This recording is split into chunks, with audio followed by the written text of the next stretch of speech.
Vous êtes branchés sur la radio Campus Unikin, la radio du savoir, sur 107.6 MHz, votre radio. Vous écoutez la radio Campus, Alma Mater, c'est l'heure du journal.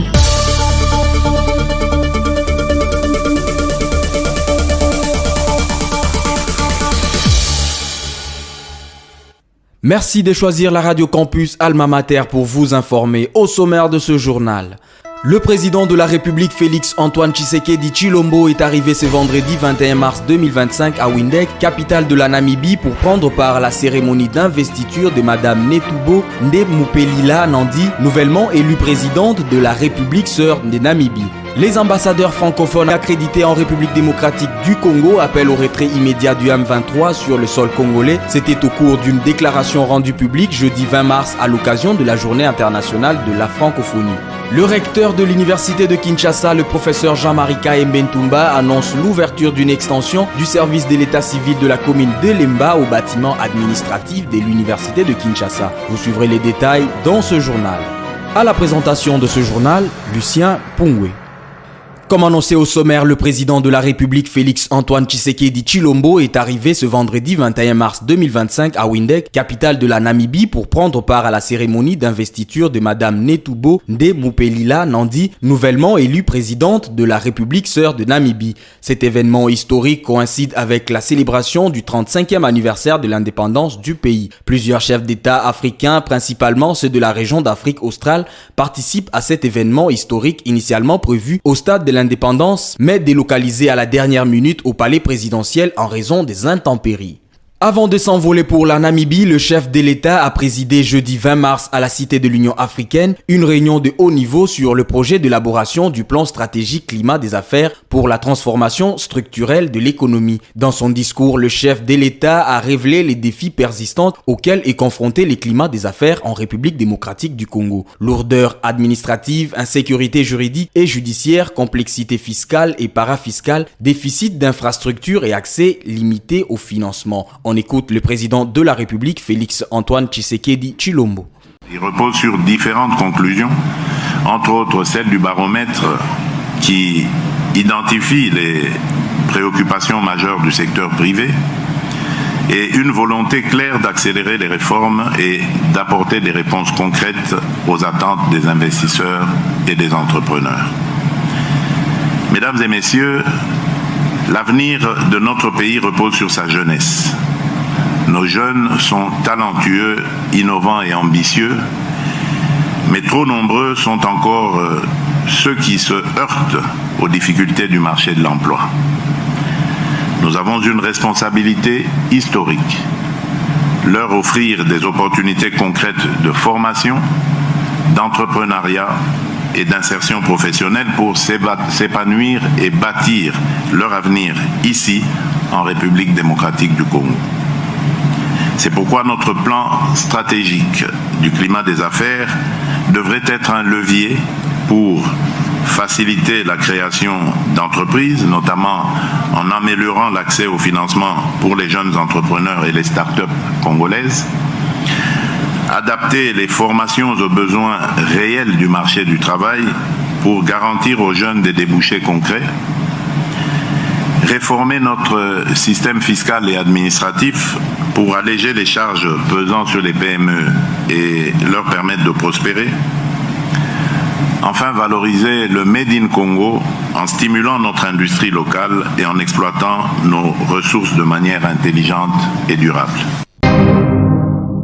Les ambassadeurs francophones accrédités en République démocratique du Congo appellent au retrait immédiat du M23 sur le sol congolais. C'était au cours d'une déclaration rendue publique jeudi 20 mars à l'occasion de la Journée internationale de la francophonie. Les ambassadeurs ont réitéré leur soutien à la population congolaise, première victime de ces conflits. On écoute. Nous, membres du groupe des ambassadeurs francophones en RDC, réunis en ce jeudi 20 mars 2025, Journée internationale de la francophonie, représentant des pays aux cultures et histoires variées. Nous sommes unis tant pour notre attachement à la langue française que par le lien particulier que nous entraînons avec la République démocratique du Congo, pays francophone le plus peuplé au monde et aux potentialités culturelles, géostratégiques et économiques immenses. Alors que le pays fait actuellement face à une violation de sa souveraineté par le Rwanda, nous réaffirmons notre attachement à l'indépendance et à l'intégrité territoriale de tout pays francophone et de la République démocratique du Congo en particulier. Nous attachons la plus grande importance au respect de ce principe. Nous exprimons notre vive préoccupation face à la rapide dégradation sécuritaire observée depuis le début de l'année dans l'est du pays en raison de l'offensive menée par le mouvement du 23 mars, avec le soutien de la force de défense rwandaise. Cette offensive a conduit à la prise de contrôle principalement des villes de Goma et Bukavu, chef-lieu du Nord et du Sud Kivu, les 28 janvier et 14 février 2025.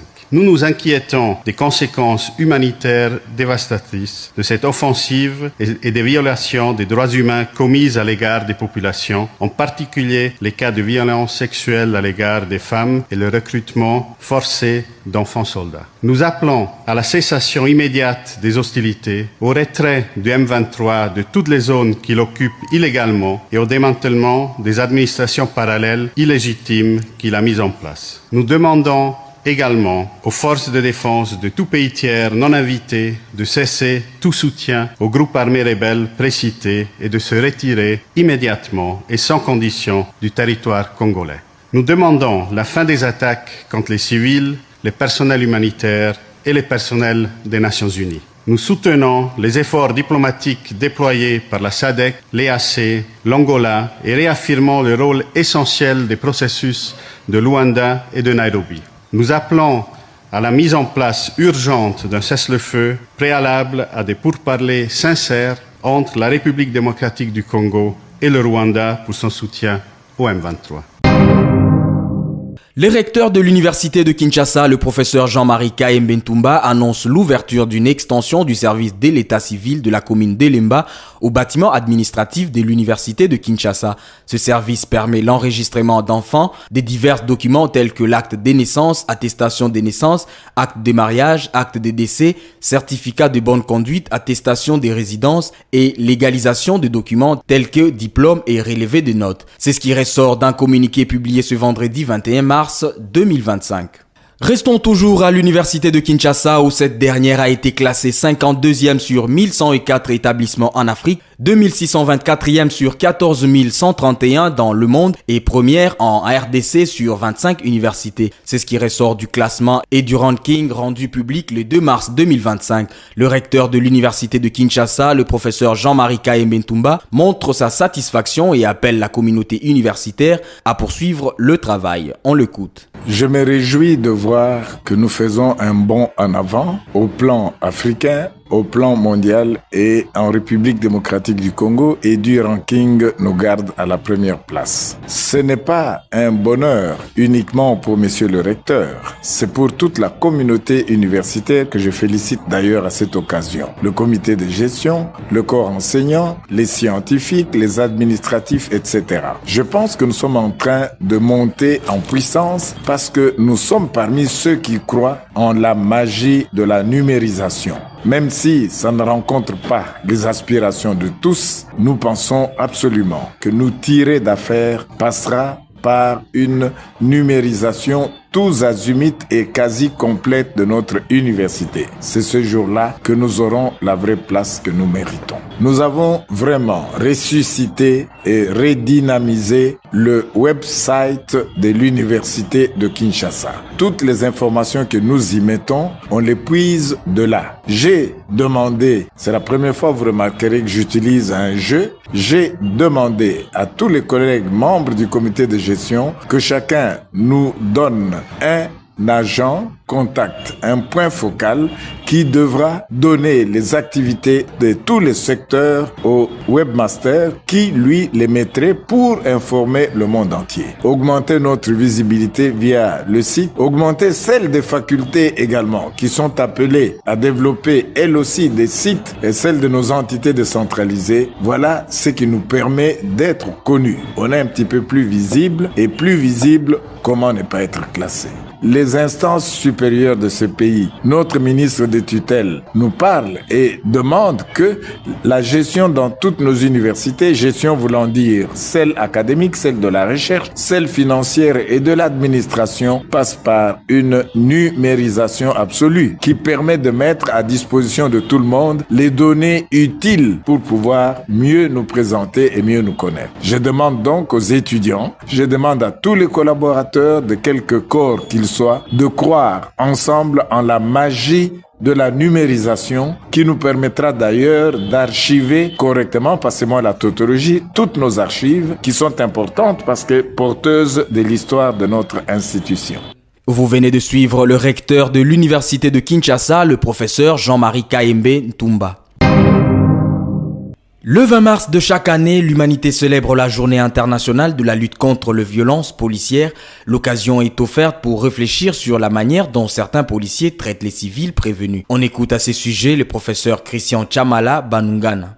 La lutte contre les violences policières, ce que ça nous inspire, c'est justement dénoncer ces violences-là, faire en sorte que lorsque la police se déploie pour assurer leur mission, qu'ils veillent au respect des droits de l'homme. Quand nous définissons la police, nous définissons la police comme ces agents de l'État qui sont appelés à assurer la sécurité de biens et de leurs personnes tout en faisant l'effort de rendre effectif le respect de l'ordre public dans ces trois dimensions. Le respect de l'ordre public dans la dimension santé publique, dimension salubrité publique et la dimension tranquillité publique.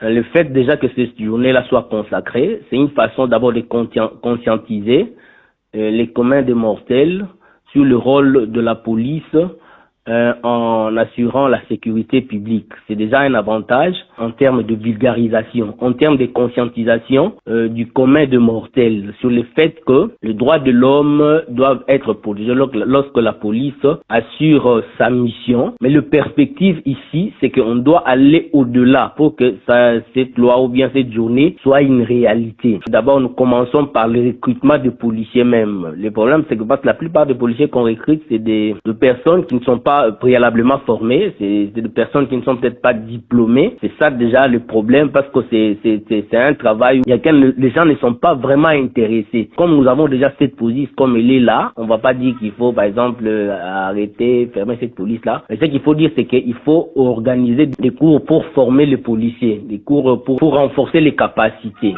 Les cours de droits de l'homme, l'État le font, mais je pense que ce n'est pas, l'État le fait souvent, mais je pense que ce n'est pas suffisant. Vous venez de suivre le professeur Christian Chamala Banungana. Je rappelle qu'il est professeur au département de relations internationales à l'université de Kinshasa. Parlons santé dans ce journal. La province du Sud Kivu est confrontée à une recrudescence inquiétante de cas de choléra depuis le début de l'année 2025.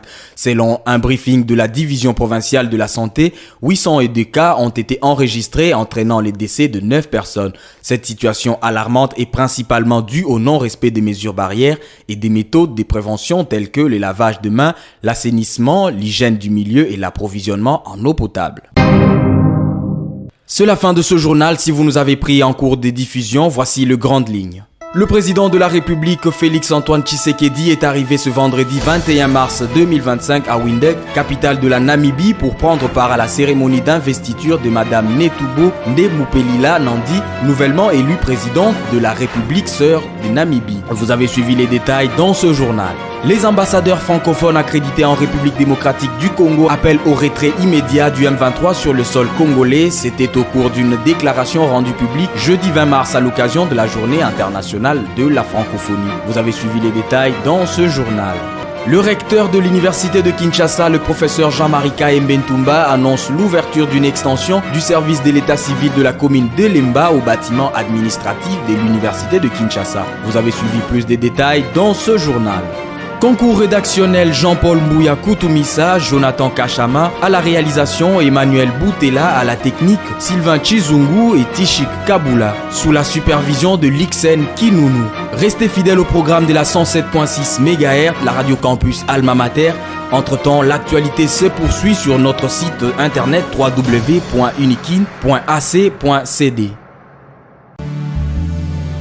Vous êtes branchés sur la radio campus Unikin, la radio du savoir, sur 107.6 MHz, votre radio.